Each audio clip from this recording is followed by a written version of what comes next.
안녕하세요. 저는 청각 장애를 가지고 있는 40대 남자입니다. 지금 다시 돌이켜 생각해봐도 너무 가슴이 아픈 기억들입니다. 하지만 많은 사연들을 보다가 저도 많은 분들께 제 얘기를 해드리고 싶었고, 저도 얼마 전 10년 만에 알게 된 모든 사실을 꼭 누군가에게라도 말을 하고 싶었기에 이렇게 용기를 냈습니다. 정말 충격적일 수밖에 없는 제 사연 꼭 끝까지 읽어주시면 감사하겠습니다.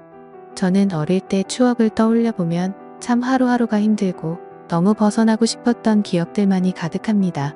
비록 아버지께서는 많은 재산을 갖고 있으셨기에 생활에 있어서 돈이 부족하다거나 그런 건 전혀 없었죠. 하지만 어머니가 제가 어린 나이에 집을 나가면서부터 제 인생은 참으로 쉽지가 않았습니다. 평소와 다를 바 없는 어느 날 제가 초등학교 4학년이 되던 해였습니다. 아버지는 갑자기 저보다 2살이 어린 잘생긴 남자아이를 데리고 오더니 제 친동생이니 인사를 하라고 했습니다. 저는 어릴 때부터 많이 왜소했던 터라 그 아이는 저보다 키도 크고 체격도 훨씬 좋았었죠. 알고 봤더니 제 어머니는 아버지의 불륜 사실을 알고 나서 맞바람을 피시고 집을 나가셨던 겁니다. 별로 저에 대한 사랑도 크지 않으셨던 분이었기에 어머니는 열심히 살아라라는 마지막 한마디를 남기시고는 훌쩍 떠나버리셨죠. 그리고 제 동생의 친어머니는 갑자기 암투병을 겪다가 돌아가시게 되었고, 홀로 남겨진 아이를 내버려 둘 수가 없어서 아버지는 저희 집으로 데리고 오셨던 겁니다. 동생은 처음부터 제게 적대심이 굉장히 심했습니다. 자신의 어머니가 돌아가신 게 제 아버지 탓이라고 늘 생각했었고, 그런 아버지 밑에서 곱게 자라고 있었던 제가 절대로 좋을 리가 없었죠. 집에서도 학교에서도 동생은 아버지가 없을 때면 저에게 짓궂은 장난을 쳤습니다. 저보다 덩치가 훨씬 큰 동생은 2살이 많은 제게 반말을 내뱉는 건 기본이었습니다. 하지만 형이 되어가지고 아버지에게 이런 사실을 이르기에는 너무 창피했죠. 그래서 그냥 아직 동생이 철이 없으니까 나중에는 달라지겠지 라고 생각을 했습니다. 하지만 동생의 짓궂은 장난은 점점 도를 넘어서서 학교에서까지 그런 행동들이 생겨나더군요. 그래도 그때까지는 별거 아니라고 치부하고는 저는 참았습니다. 그런데 결국 그렇게 지내던 중 사건이 터지게 되었습니다. 제가 6학년이 되었을 때였습니다. 제 생애 처음으로 두근대는 감정을 느끼게 해준 여자가 나타났고, 그 당시 저는 그 여자를 아주 많이 짝사랑을 했습니다. 그래서 저는 그 친구와 가깝게 지내고 싶었고 집에서 편지를 쓰기 시작했죠. 몇 번을 지우고 쓰고 반복하다가 깜빡 잠이 들었습니다. 그런데 제 편지를 동생이 방에서 읽었나 보더라고요. 갑자기 동생은 낄낄 웃으며 "너 연희 좋아하는구나. 네 주제도 모르고 고백을 하려고?" 라고 하더군요. 그래서 저는 처음으로 동생에게 화를 냈습니다. 왜 함부로 내 편지 읽고 그러냐며 욕을 하고 뛰쳐나갔죠. 그날 이후로 며칠이 지났을 때였습니다. 학교를 마치고 집으로 가고 있는데 저 멀리서 제 동생이 연희의 손을 잡고 제가 있는 쪽으로 걸어오고 있더군요. 그러면서 동생은 저를 가리키며 "우리 형인데 같은 반이라며?" 라고 웃더라고요. 그때부터 저는 도저히 참을 수가 없었습니다. 눈물이 나는 걸 질끈 참고 집으로 뛰어갔습니다. 집에 가자마자 분노가 폭발해서 펑펑 울면서 눈에 보이는 동생의 물건을 모두 다 던졌고 옷도 가위로 마구 찢어버렸죠. 30분 정도가 지났을 무렵 동생도 집으로 들어오더니 제게 뛰어들었습니다. 신체적으로 제가 당연히 불리했지만 저도 눈이 돌아간 상태여서 동생의 멱살을 잡고 서로가 처음으로 몸싸움을 하게 된 날이었죠. 그런데 정말 뜻하지 않은 큰 사고 벌어지고 말았습니다. 서로 몸싸움을 하다가 저는 옆으로 넘어지면서 귀가 가구에 크게 부딪혔고 결국 응급실에 실려가는 일까지 생겨버렸습니다. 치료가 끝나고 저는 한쪽 귀가 들리지가 않아서 이상하다고 생각하고 있는데 아버지는 눈가가 촉촉해 있었고 의사 선생님은 조심스럽게 말했습니다. 너무 안타깝지만 한쪽 귀가 영구적으로 청력 손실이 되었다고 하더라고요. 아직 어린 나이에 평생 제 귀가 상했다는 소리를 듣자마자 너무 화가 났습니다. 구석에 있는 동생에게 욕을 해대면서 달려들었고 마구 때렸습니다. 그러자 동생은 "네가 먼저 해놓고 왜 자기 보고 그러냐며 소리를 치더라고요. 그날 이후로 저는 한쪽 귀를 잃게 되었고 훗날 웃고 지낼 줄만 알았던 동생도 잃게 되었습니다. 학창 시절 내내 저는 귀가 잘 들리지 않아서 괴로운 생활을 보내게 되었습니다. 그런 원망들은 고스란히 동생에게 갔죠. 집에서 얼굴을 마주쳐도 서로가 한마디도 하지 않았고 꿈에서조차 나오면 욕을 하면서 깰 정도로 많이 증오했습니다. 그렇게 학창 시절을 겨우겨우 버텨냈습니다. 그리고 20살이 되자 저는 바로 독립을 하겠다고 아버지에게 말씀을 드렸고 예전보다 훨씬 마음 편하게 대학 생활도 즐기고 평범한 나날을 보냈습니다. 동생을 마주하지 않으니 다른 건 다 필요 없었고 마냥 행복했었죠. 그러다 제가 25살이 되던 해에 갑자기 병원에서 연락이 왔는데 충격적인 소식을 들려줬습니다. 지금 아버지께서 사고가 나셔서 마음의 준비를 하고 당장 오셔야 할 것 같다고 하더라고요. 저는 미친 듯이 울면서 곧바로 고향으로 내려갔습니다. 아버지께서는 의식이 없으신 상태셨고 동생은 군대에 가 있었던 상황이라 보이지가 않았습니다. 제발 아버지가 깨어나시길 간절히 바랬지만 결국 제 바람은 이루어지지가 않았죠. 아버님은 그렇게 제 곁을 떠나시게 되었고 제게는 가족이라고는 서류상으로 있는 형식적인 동생만 존재할 뿐 사실상 제 곁에는 아무도 없어지게 되었습니다. 그렇게 장례를 치르고 있는데 변호사분이 찾아와서 제게 유산에 관련한 걸 안내해 주더군요. 아버지는 제게 미안한 마음이 크셨는지 본인 재산의 90%를 제게 상속하셨고 10%는 동생에게 남긴다는 내용이었습니다. 그리고 제 의지에 따라서 재산을 더 분배할 수가 있다고 되어 있었죠. 동생도 아버지의 소식을 듣고 휴가를 나왔고 저는 그 모습을 보자마자 욕이 나왔고 도저히 마주치기가 싫었습니다. 그래서 그냥 내가 있을 테니 너는 그냥 눈에 띄지 말고 들어가라고 말했죠. 울고 있던 동생은 네가 뭔데 이래라 저래라냐며 또 티격태격하게 됐고 유산은 어차피 너한테 10%밖에 가지 않을 거니까 그렇게 알고 있으라고 말했고 마음 같아서는 1%도 주기 싫다고 역겨우니까 말도 걸지 말라고 하고는 나와버렸습니다. 그런데 원래 성격 같아서는 날뛰었어야 할 얘가 가만히 있더라고요. 아무쪼록 그렇게 아버지를 떠나보내게 되고 나서 저는 다시 서울로 올라가서 생활을 시작하게 됐습니다. 3년이라는 시간이 금방 흘러갔고 전 아내를 만나게 되었습니다. 저는 청각장애가 있던 터라 평범한 직장을 구하기는 어려웠습니다. 하지만 아버지께서 남겨주신 재산이 있었기에 저축만 해두고 살아도 충분해서 간단한 재테크들만 할 뿐 별다른 일을 하지 않고 지냈었죠. 그런데 어느 날 자주 가던 부동산에서 중개업자분이 저보고 결혼을 해야 할 때 되지 않았냐고 하더니 소개를 시켜준다고 하더라고요. 자신이 아는 분의 딸인데 지금 스튜어디스를 하고 있고 얼굴도 예쁘고 착하다면서 저를 설득했죠.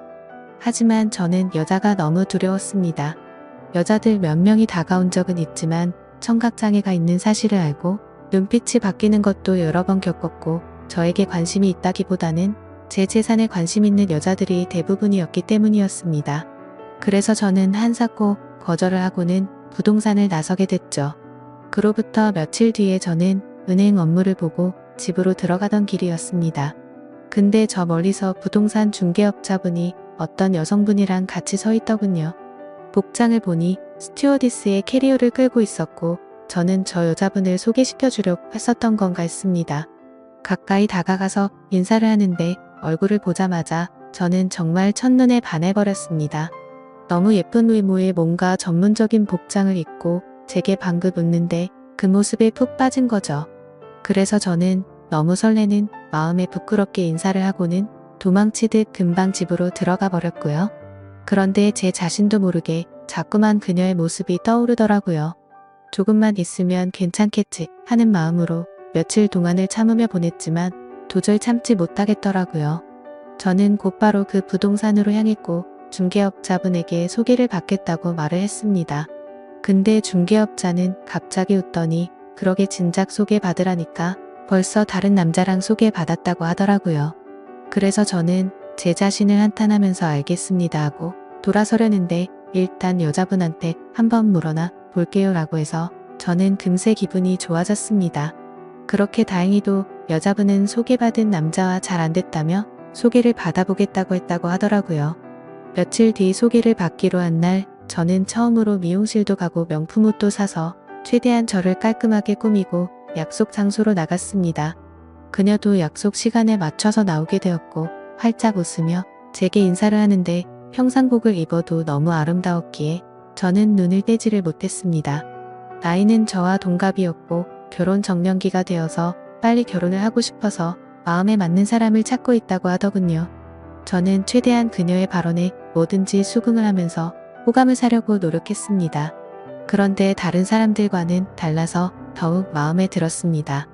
제가 청각 장애가 있다는 사실에도 놀라지 않았고 재산이 이 정도 된다고 해도 그렇구나 하면서 별로 놀라지를 않더라고요. 그래서 모욕도 없고 사람을 편견하지 않는구나 싶어서 저는 더욱 빠지게 되었습니다.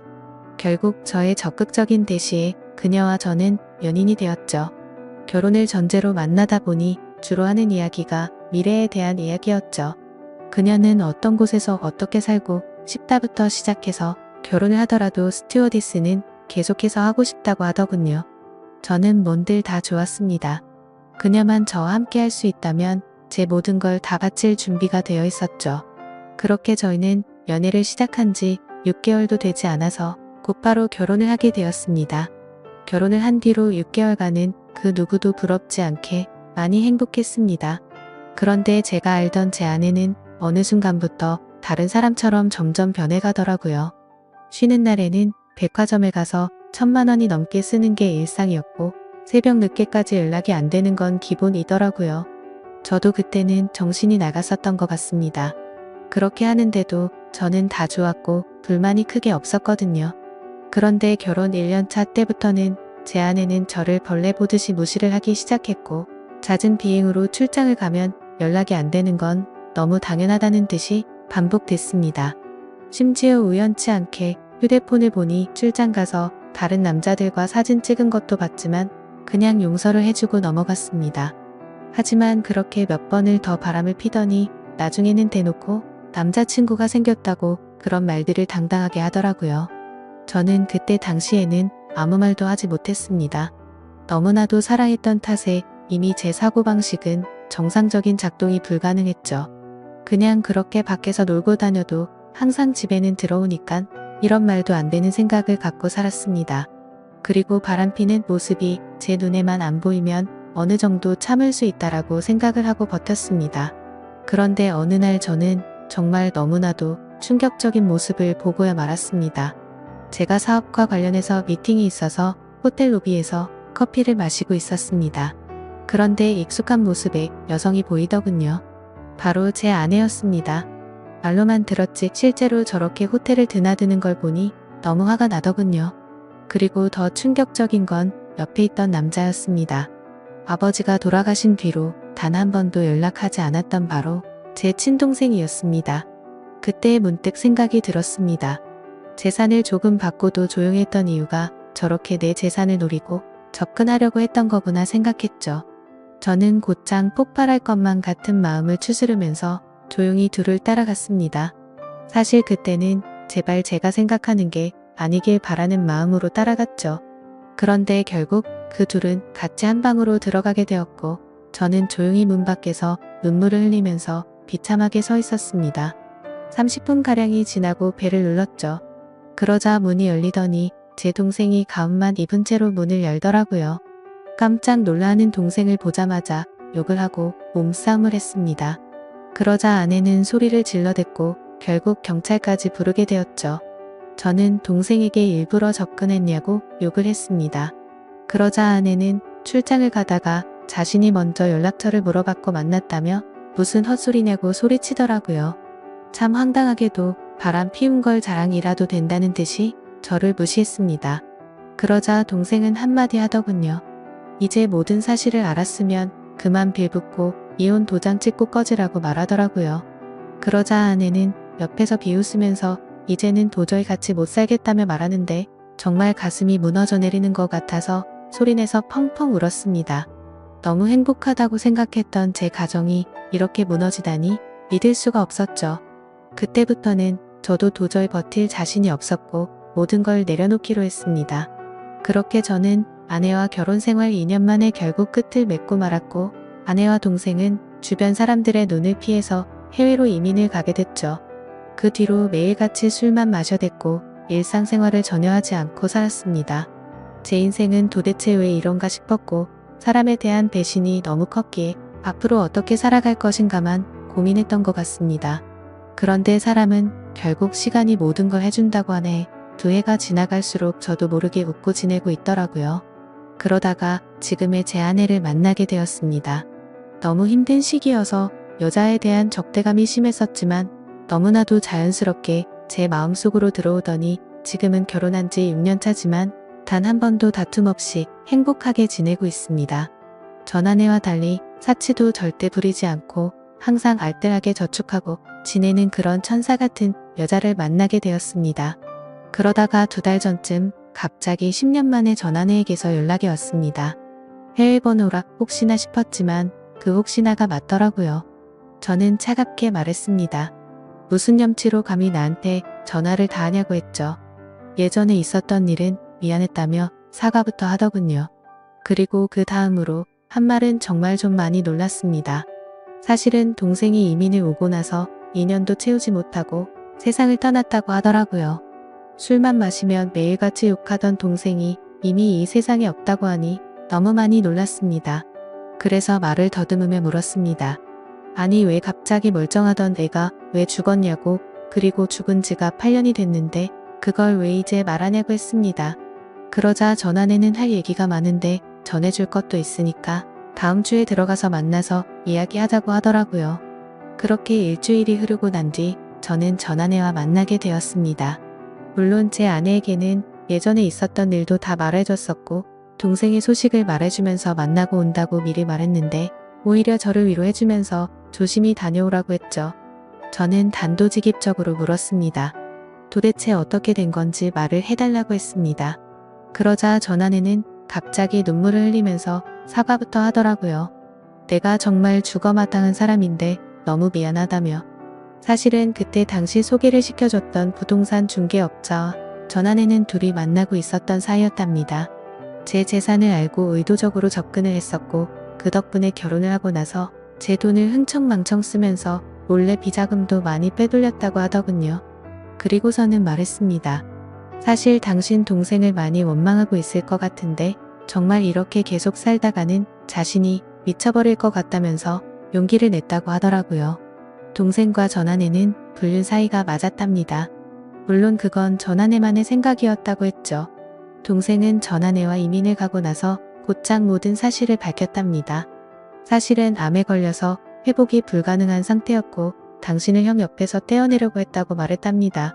그런데 전 아내는 이미 제 동생에게 많이 빠져 있어서 동생이 떠나는 날까지 옆에서 있었다더군요. 그리고는 제게 노트를 건넸습니다.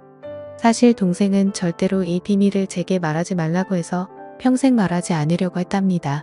그런데 얼마 전에 한국으로 다시 돌아오려고 짐을 정리하다가 이 노트를 발견했고 내가 이 말을 안 하면 마음에 죄책감이 들어서 절대로 인간으로서 살아갈 자신이 없다면서 주더라고요. 그렇게 전 아내는 미안하다면서 앞으로 잘 지내라고 하고는 자리를 떠났고 저도 차로 돌아가서 침착하고 노트를 펼쳤습니다. 아버지와 저 그리고 동생이 찍은 유일한 사진이 끼어져 있더군요. 일기는 매일같이 쓰지는 않았고 동생의 어머니가 돌아가신 이후로 특별한 날들마다 쓴 것 같았습니다. 제가 청각을 잃은 날 쓴 일기를 보니 동생의 마음을 어느 정도 알 수가 있었습니다. 동생은 저에게 사고를 입힌 뒤로부터 매일같이 죄책감에 시달려 살았던 것 같습니다. 우리 엄마가 떠난 게 형의 잘못이 아닌 거 아는데 내가 왜 그랬을까 자책하면서 그래서 그날부터는 제게 편한 거라면 뭐든지 해주려고 했더군요. 제가 동생에게 말을 하지 않으니 서로 말을 섞지 않는 게 어린 나이에는 배려라고 생각했고 그날 이후로 자연스럽게 형과는 돌이킬 수 없는 사이가 됐다라는 글이 있더라고요. 그리고 학창시절 제게 놀림을 줬던 친구를 언급하면서 욕을 적었고 결국에 혼쭐을 내줬던 것 같습니다. 어느 날 동생이 얼굴에 멍투성이가 되어서 들어왔던 날이 떠오르면서 얼핏 기억이 났습니다. 아버지가 돌아가신 이후로는 자신이 눈에 띄지 않는 게 형의 행복이라 생각했고 절대로 다시는 나타나지 않으려고 했답니다. 그런데 가망이 없는 암이 걸렸다는 사실을 알게 되었고 저를 마지막으로 멀리서나마 보고 가려고 했답니다. 그렇게 저희 집으로 오던 중에 전 아내가 다른 남자와 저희 집으로 들어가는 걸 봤답니다. 동생은 제 결혼식도 멀리서 지켜봤었기에 아내의 얼굴을 알고 있었죠. 그래서 당장 뛰쳐들어가서 다 부숴버릴까도 생각도 했지만 제 성격을 너무 잘 아는 동생은 침착하게 자세한 내막을 알아봤고 자신이 나서봤자 제가 이혼하지 않을 거란 걸 알았답니다. 그래서 전 아내를 유혹해서 아무도 모르게 이혼을 시키려고 했는데 그날 호텔에서 우연치 않게 현장에서 걸려버리고 말았답니다. 그리고는 동생이 모진 말을 하자 형이 펑펑 우는데 가슴이 찢어지는 것 같아서 그날 밤새도록 울었다네요. 저는 그 글을 보는 순간 또 다시 미친 듯이 눈물이 났습니다. 동생의 마음을 몰라줬던 게 제 자신에게 너무 원망스러웠고 저를 위해서 자신을 희생하고 떠나간 동생이 너무 많이 보고 싶었습니다. 아마도 지금 제 아내를 제 동생이 보내준 게 아닌가 하는 생각까지 들었어요. 그래서 그날 저는 집으로 들어가서 아내를 보니까 어린 아이가 된 것 마냥 너무 슬퍼서 소리내서 펑펑 울었습니다. 아내도 함께 울면서 앞으로라도 동생이 저 세상에서 행복할 수 있게 기도하자며 저를 위로해주더군요. 저는 형으로서 너무 한심했습니다. 어릴 때 실수로 일어난 그 사고를 유연하게 넘어가지 못해서 모든 짐을 동생에게 떠넘긴 것 같아서 너무 미안했습니다. 제 동생도 그 어린 나이에 엄마를 일찍 떠나보내고 모든 게 삐뚤어져 보이는 상처 많은 어린 아이였을 뿐이었는데 말이죠. 앞으로 저는 제 동생을 평생 그리워하면서 살아갈 것 같습니다. 이 글을 읽는 분들, 제 동생이 저 세상에서 마음 편히 지낼 수 있게 짧게나마 위로해줬으면 하는 바람입니다. 소중한 시간, 제 글을 읽어주셔서 모든 분들께 감사드립니다. 항상 행복하세요.